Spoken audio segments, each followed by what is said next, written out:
কি তুমি এগরোল বানাচ্ছো? হ্যাঁ, এগুলো। এগরোল ঠিক আছে, কীভাবে বেলছো দেখি। এইভাবে বন্ধুরা বেলে নিচ্ছে এগরোলটাকে এইভাবে বেলে নিচ্ছে। বেলে নেওয়ার পরে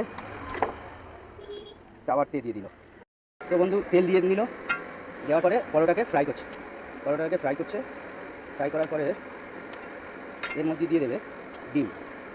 ও পরোটার মধ্যেই ডিমটা দাও? হ্যাঁ। আচ্ছা, এইভাবে ফাটিয়ে নিচ্ছে।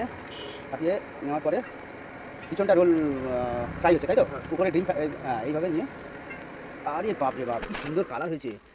রোলটা খুব সুন্দর দেখতে হয়েছে, মনে হচ্ছে খেতেও ভালো হবে। হ্যাঁ দাদা, হ্যাঁ। খেতেও ভালো হবে। ভালো। দেখতে এত সুন্দর, মানে হচ্ছে খেতেও ভালো হবে। আরে বাপ রে বাপ, এত সুন্দর। আর এবার এর মধ্যে কী দেবে দাদা? আলু। একটু আলু দিয়ে দিচ্ছে, রোলটার মধ্যে একটু আলু দিয়ে দিচ্ছে, আর একটু স্যালাড দিয়ে দিচ্ছে, পেঁয়াজ। পেঁয়াজ আর শসা, তাই তো? হ্যাঁ। পেঁয়াজ আর শসা দিয়ে দিল। আচ্ছা, দিয়ে এর মধ্যে দিয়ে দিচ্ছে একটু কাঁচা লঙ্কা, একটু চাট মশলা, একটু টমেটো সস, একটু চিলি সস,